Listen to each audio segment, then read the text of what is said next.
All right, hello. Welcome back to the channel. That was a all right, hello. Sorry. This is the fourth attempt to get this video started without me glitching. Go away, go away. Um so I was talking to somebody. She's from Colombia and I was talking about serial killers and cuz that's a sexy topic, right? And she goes, "Have you ever heard of Louis Garavito?" And I was like, "Nope." And she says he killed about 200 people. So I was like, huh. So I looked him up. Casual Criminalist had a video on him. It's about an hour and 40 minutes. So that'll be something I listen to at work, which is a very odd thing to say. But I said, oh, thing here says he killed over 400 children. And she goes, yeah, he's uh, 200 linked to, but potentially 400 or more. I was like, oh, never heard of him. She's like, really? So here we are. By the way, I'm Kris. Uh, if you can click that thumbs up, subscribe to the channel, helps me out tremendously. You saw how fast it was, completely free. If you could do that, it helps me out. Would you like to have me react to a video? You want to make sure it's done quickly? Click on that thanks button and donate to the channel. Yeah, here's the Casual Criminals video. I don't want to do that it's just too long. But if you click on that thanks button, donate to the channel, request a video, your name sponsors that video. It's my way of saying thank you. You can still request without donating. It just takes a little more time. We're going to break this down into 3 videosos, about 18 minutes or so. I'm going to shut up. Here's my keyboards right in front of me. I've been drinking. My apologies. Video time. Not sexy time. Video time.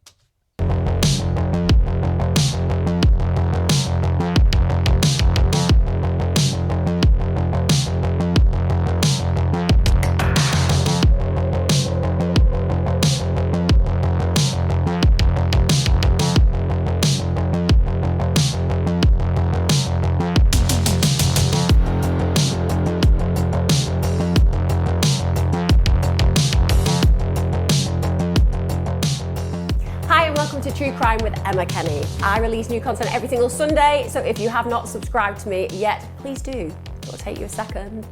I do put a lot of effort into it, and then you'll be able to catch up with a new case every single Sunday. Today I'm going to be covering a case that I genuinely wasn't aware of. I'm pretty well schooled when it comes down to killers, particularly child killers. It's one of those areas that distresses me so much that I tend to do quite a lot of research around them. However, today I'm going to be covering the second most prolific child killer known to the world. I don't know whether any of you will be aware of them, but sit tight and hold on, because this really is one of the most terrifying and distressing cases that I've ever researched or read about. One of the things that really interests me is whether you can tell that somebody is likely to offend. And it's one of those evolving forms of study, because when people started to discuss the fact that potentially there was some brain issues with people who carried out murders and rapes, obviously that was met at times with quite a lot of resistance, because people started to imagine that it was a way of profiling particular individuals, and that wasn't fair, because of course, just because your brain looks a certain way doesn't denote that you are eventually going to become a serial killer. But nonetheless, it's really important to explore the area of neurocriminology. I understand what she's saying, but I would like to throw in that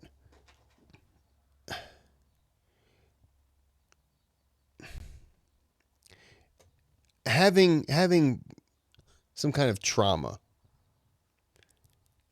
does not mean that it's acceptable. And look, there are some killers that, they had terrible lives. They were brought up into it. It's kind of all they know because they had terrible situations. Not an excuse. It's not. There are plenty of things that you can do. There are outlets. There are ways to get better. It's much like, people who commit suicide. There are plenty of outlets where you can reach out to people you can talk to. There are people all over the world that would be willing to help somebody in that situation, and they don't.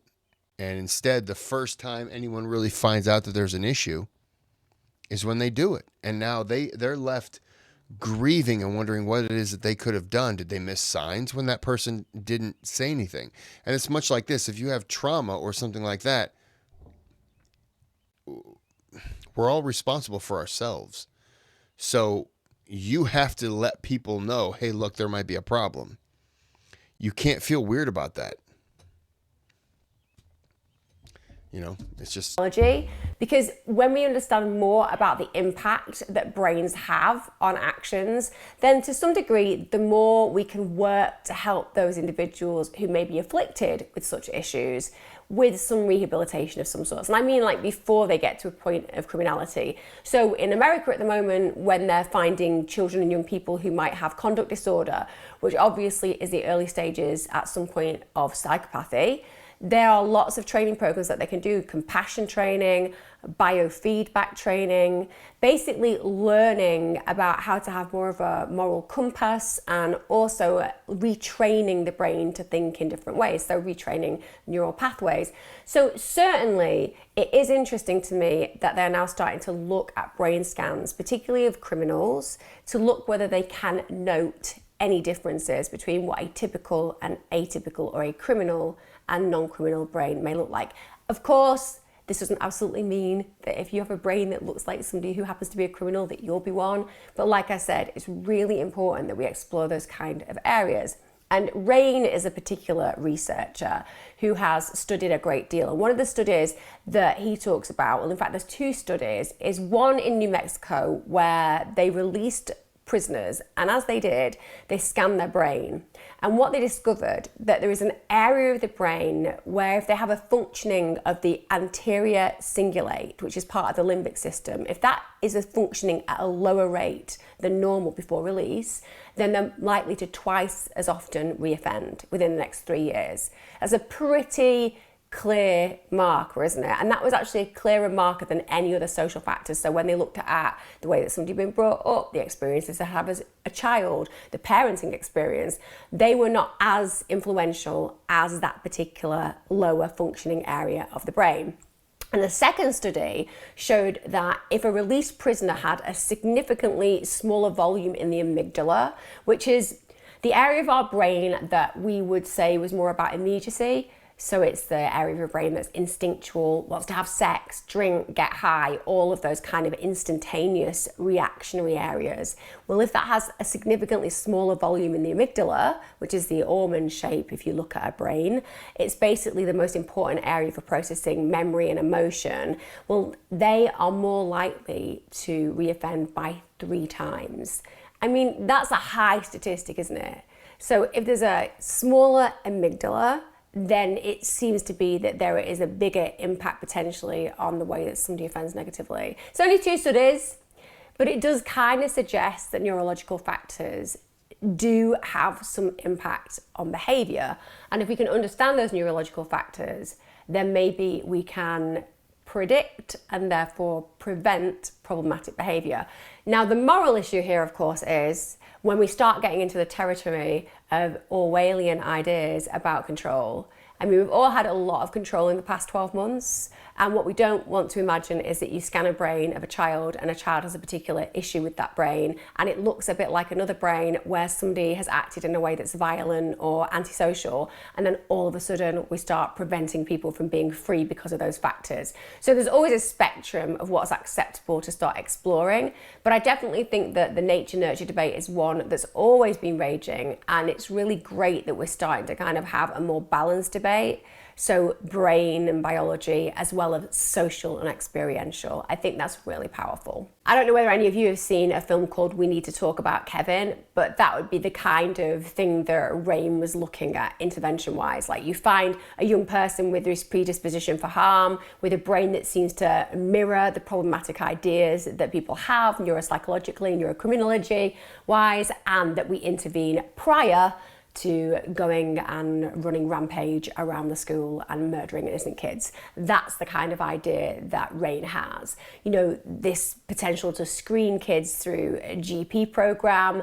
And I guess that as parents, we always want to know what's going on for our children. So would you be willing to allow your child to have a brain scan to see what was going on inside? don't know how I feel about it at the moment. I think the government's getting a little bit too involved in our medical experience, but I do think that a lot of us, if we had a child with issues, would want to know how to deal with them better. So if you want to look at creating better emotional control, impulse control, you want to know what you can do that's best for your child. And there are risk factors without a doubt that some children have because of the way that they're brought up, because of the experiences that they have, but also potentially because of a more biological state of affairs. So I would like to think that we would be able to help those children before they go into adults that become hugely problematic. And the reason that I'm talking about that today is because the particular individual I'm going to cover definitely had some big issues in his childhood. And when Rain introduced this particular research, he was kind of ridiculed for it because as far as people were concerned, he was just kind of socially typecasting people as opposed to realistically understanding what caused the kind of problems that they had. So I suppose one of the ethical issues that we've got at the moment, particularly with the way that governments are completely overstepping their mark regarding what is right and what is wrong for our own bodies, as opposed to allowing people their own autonomy, there are big questions at the moment, aren't there? Probably not the same in America and certain other countries, but definitely in the UK, where the government seems to think that they're in control of our physical bodies. Do we then think about, okay, well, if we've got this information, we've got this data, we can scan brains, we can see that there are problems that are going to arise because this child's brain looks the same as this particular person's brain that ended up in this situation, and there's kind of a methodology for that. Could it be that in the end that brain scans are as routine as immunization? And if that's the fact, how will we react to those results? What kind of health programs can we create that would then prevent crime? Because obviously everybody knows that the teenage brain is still very malleable. It means that when you're given the right set of circumstances, no matter how challenged your lifestyle and life has been, there is a strong possibility that you can change. Even things like giving fatty fish oil, like omega-3, has a really positive effect on young offenders, and nutritional supplements, mindful practice, relaxation programs. These are all things that can change. Biofeedback has been shown to have a massive impact. Even painting a room pink and doing therapy in it with a young person has been shown to have an impact on reducing anger. So the brain is really malleable, which means that we would be able to intervene to some degree. Now, I don't think for 1 minute it's as simple as that, and I certainly don't think that most parents would agree to having their children brain scanned in some kind of attempt to see whether you're brought up a psychopath. But it does make us realise that there is definitely a synergy between social conditioning theory and also biological theory, and kind of looking at how we can learn from those best. Because the person I'm about to talk about right now is totally terrifying.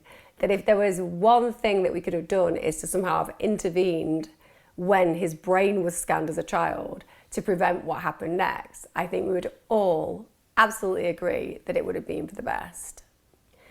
This serial killer wasn't responsible for 1, 10, 20, 30, 100 child deaths.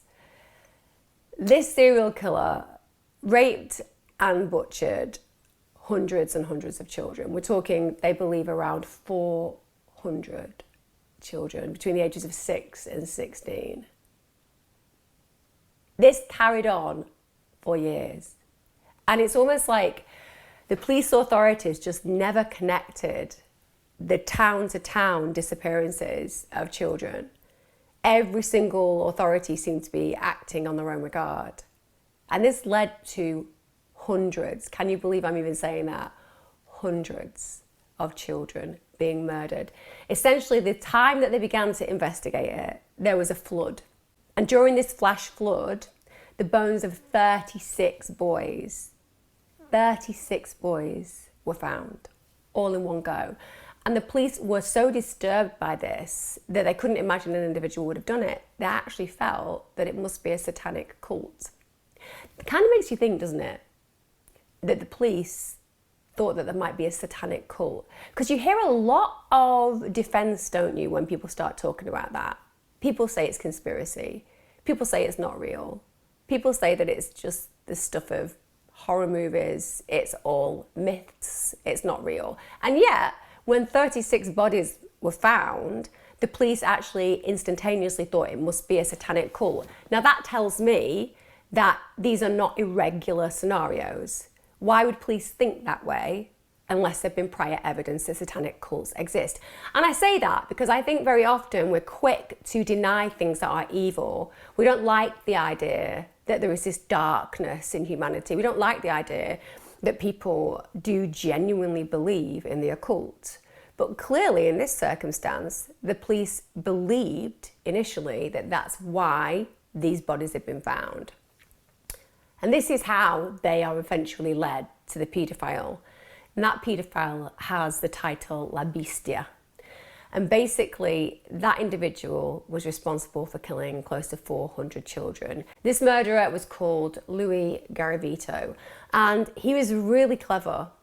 He was really clever in the way that he enticed children and young people to be with him and be near him.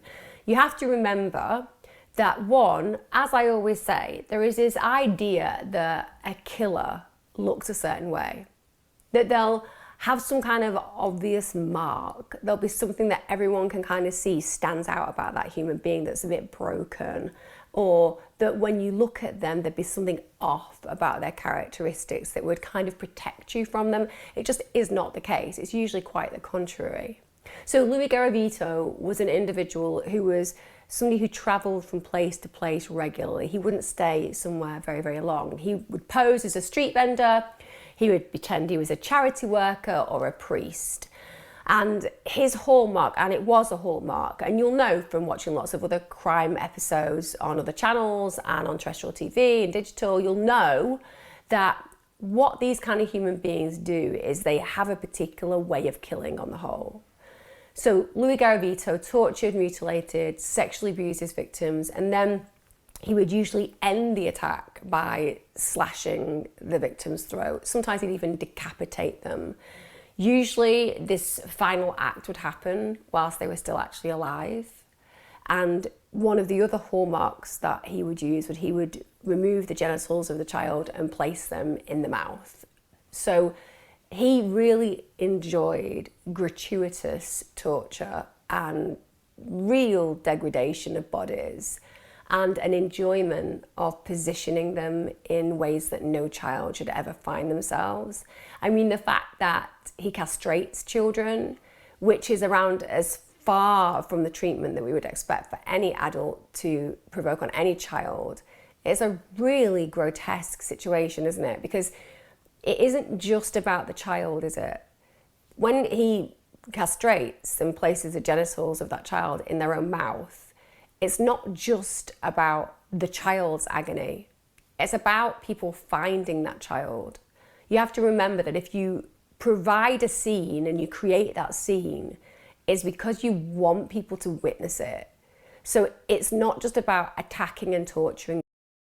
You want them to come across that and find the kid that way, because it's such a shocking thing that when you see it, I mean, just imagining myself coming across it, it has to be the worst thing you could imagine. And if it can shock you to your core and make you feel uncomfortable and deal with a lifetime of nightmares, therapy,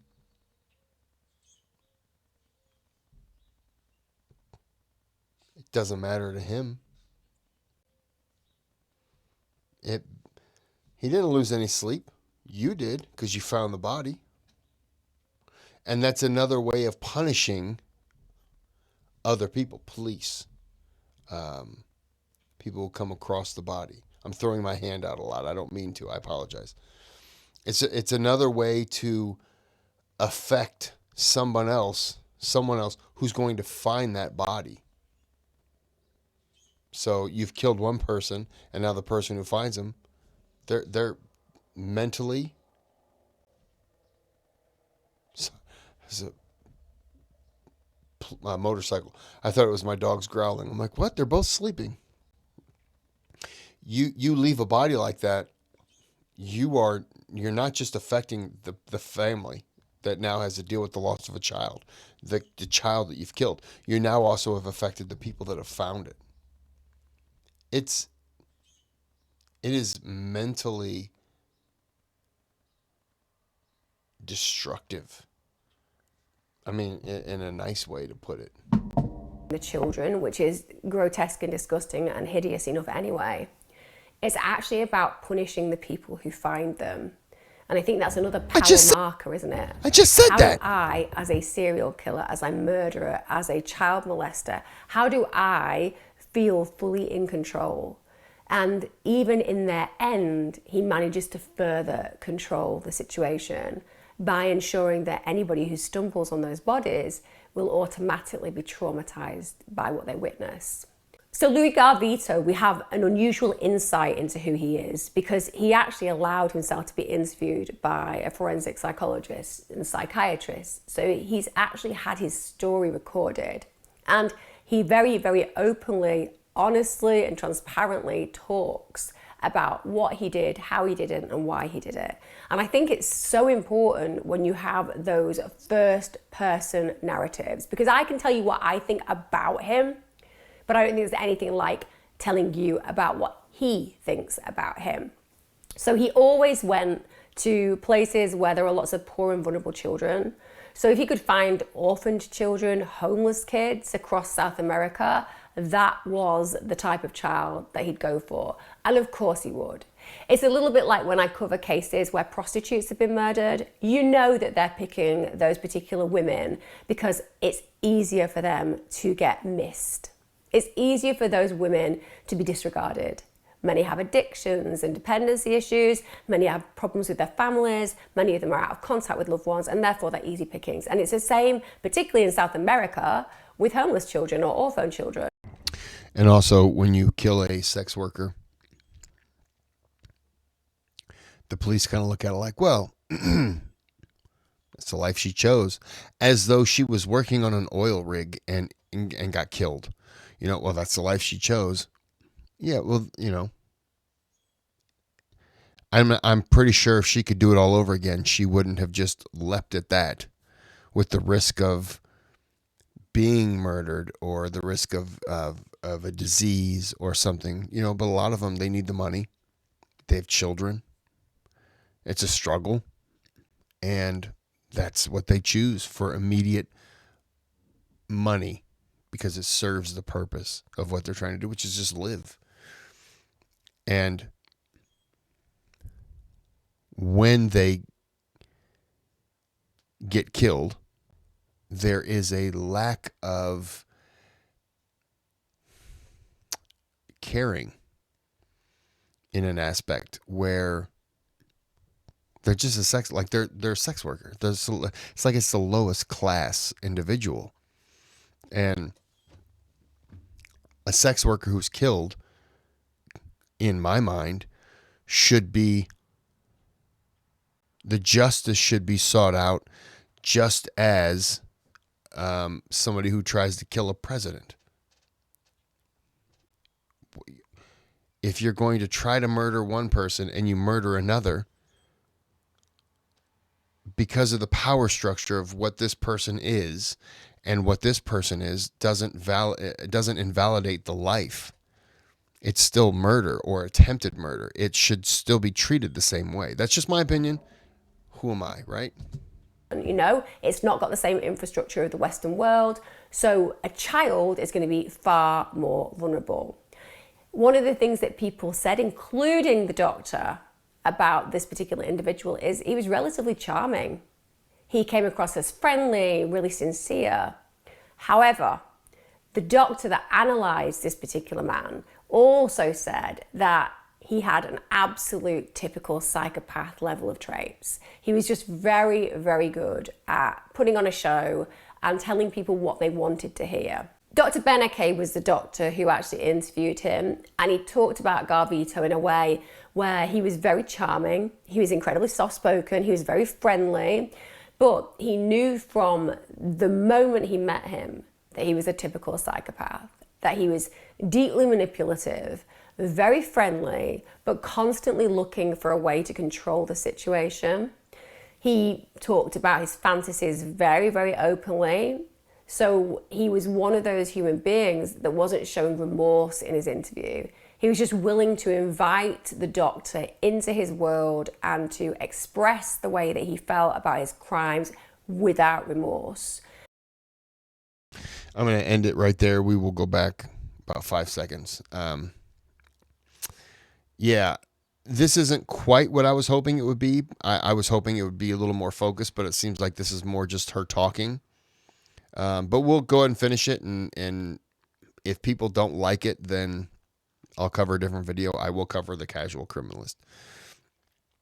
It's just going to be a lot of, it'll probably be a